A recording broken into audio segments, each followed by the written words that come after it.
Que bom estar com você mais uma vez, meu amigo da internet e também da TV Novo Tempo, que acompanha o programa Revivados por Sua Palavra.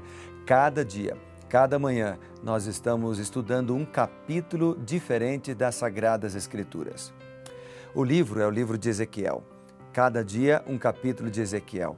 E cada dia recebendo as bênçãos de Deus, porque Deus fala conosco através da Bíblia.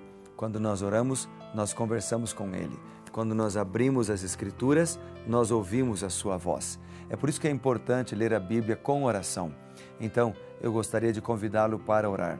Orar pedindo a sabedoria de Deus, orar pedindo a iluminação do seu Santo Espírito, para que este livro, que é a sua carta, para que este livro, que é a sua voz, seja não uma simples leitura, uma simples análise de um texto literário, mas que este livro seja de fato um livro transformador na nossa vida. E ele transforma. A Bíblia muda vidas, muda gente, transforma bêbados em pessoas sóbrias, transforma mentirosos em pessoas honestas, transforma infiéis em pessoas fiéis, muda famílias que estavam desestruturadas, os pais brigavam com os filhos que brigavam com os pais, passam a viver em harmonia quando começam a estudar a Bíblia, porque este livro é um livro diferente dos outros. Nele está a revelação de Deus, mas também nele se encontra a presença. Quando a gente abre a Bíblia e lê, a gente encontra a presença de Deus. E a gente é tocado pelo Santo Espírito. E por isso somos reavivados. Vamos orar juntos então? Feche os seus olhos se você puder. Querido Pai, é uma alegria poder estudar a Tua Palavra mais uma vez, a ouvir a Tua Palavra e hoje, ao ler Ezequiel, pedimos a Tua sabedoria, em nome de Jesus. Amém. Vamos lá então, lendo Ezequiel capítulo 44, nós aprendemos muitas lições, assim como cada capítulo. Bem, esse capítulo ele é bem técnico, porque ele fala das reformas do ministério do santuário. Apresenta a porta leste, reservada apenas para o príncipe, mostra a reprovação dos sacerdotes por poluírem o sacerdote, fala dos idólatras que ficaram incapacitados para o ofício do sacerdócio, fala dos filhos de Zadok, que são aceitos nesse ofício, e apresenta também, lá no versículo 17, as ordenanças para os sacerdotes. Então vamos dar uma lida em alguns versos e meditar nelas. Vamos começar desde o versículo 1 e primeiro vamos ler do 1 ao 3. Acompanhe comigo, diz a Bíblia. Então o homem me fez voltar para o caminho da porta exterior do santuário, que olha para o oriente, a qual estava fechada. Disse-me o Senhor, esta porta permanecerá fechada, não se abrirá, ninguém entrará por ela, porque o Senhor, Deus de Israel, entrou por ela. Por isso permanecerá fechada. Quanto ao príncipe, ele se assentará ali por ser príncipe para comer o pão diante do Senhor, pelo vestíbulo da porta entrará e por aí mesmo sairá. Interessante que esse texto ele apresenta um dos vários onde apresenta a Deus como o mensageiro principal. Disse-me o Senhor. Deus fala conosco ainda hoje, através da Bíblia, como mencionei. Deus fala também através da nossa consciência, nosso pensamento. Então nós precisamos estar em sintonia com o Senhor para ouvir a sua voz.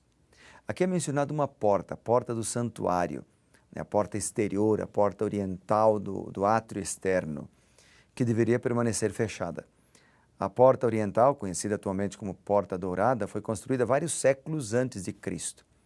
E aqui aparece um príncipe, né? No versículo 3 menciona, quanto ao príncipe, ele se assentará ali por ser príncipe para comer pão diante do Senhor. Não sabemos bem a identidade do príncipe mencionado nesse versículo.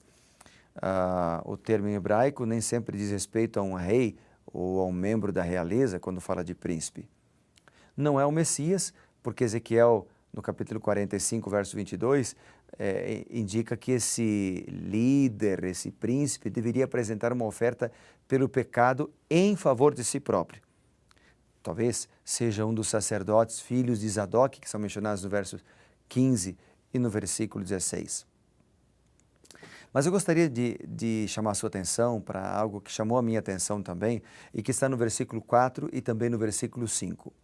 No verso 4 a Bíblia diz: Depois o homem me levou pela porta do norte, diante da casa. Olhei e eis que a glória do Senhor enchia a casa do Senhor. Então caí rosto em terra.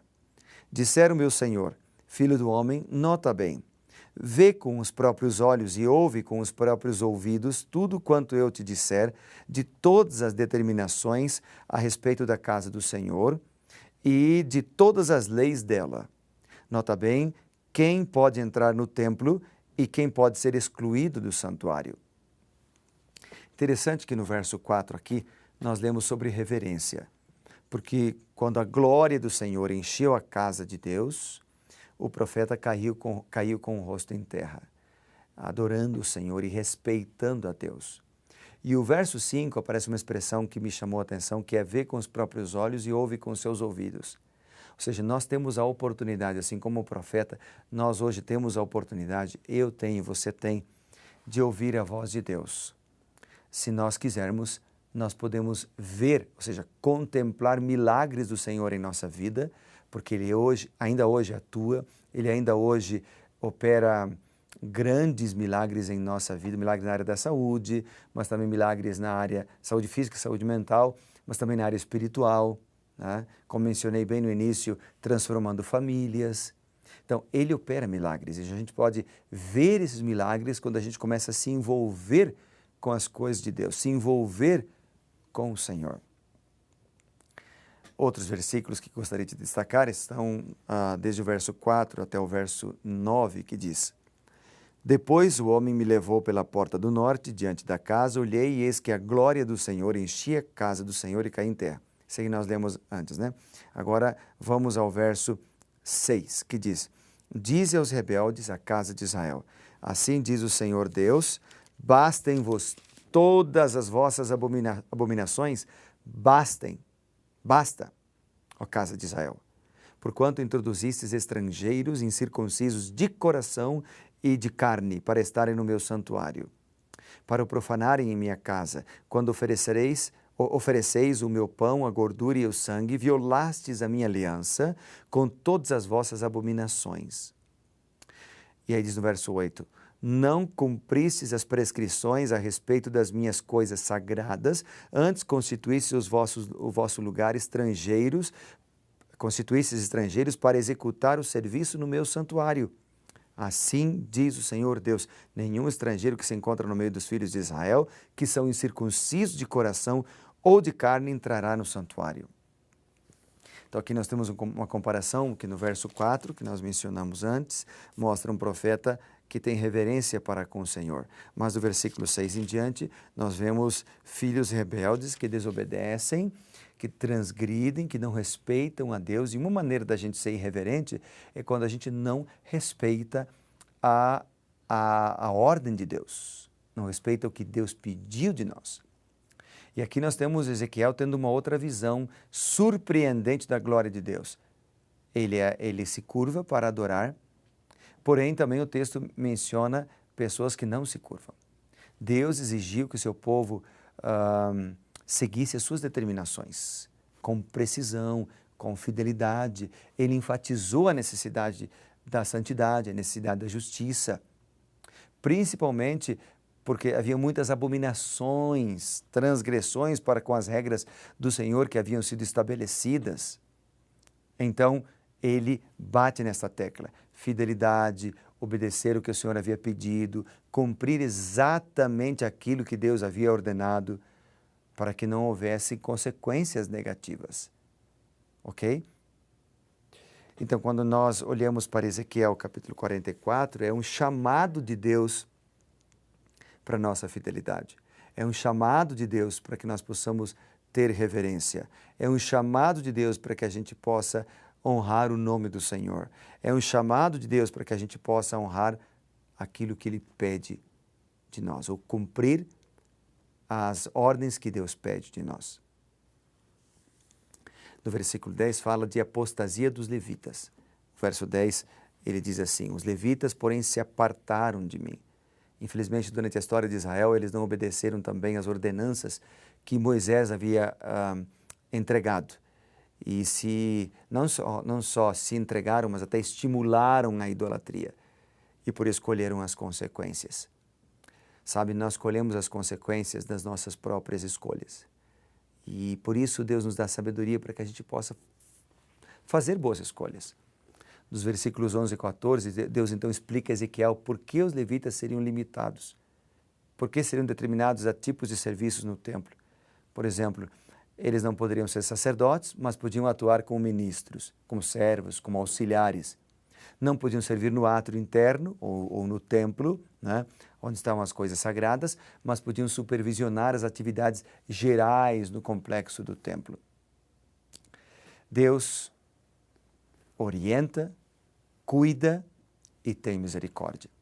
O versículo 15 diz assim, há uma expressão que aparece no versículo 15 que diz assim, falando dos sacerdotes levitas, diz assim, eles se chegarão a mim para me servirem. Toda a liderança, quando se trata de liderança espiritual, no mundo empresarial também, mas principalmente no mundo espiritual, a liderança deveria ser uma liderança servidora. Em primeiro lugar, nós, líderes, devemos estar dispostos a seguir a Deus, a servir a Deus. Em segundo lugar, a servir as pessoas. Esta foi a grande atitude e o exemplo do próprio Cristo, do Senhor, o sumo sacerdote.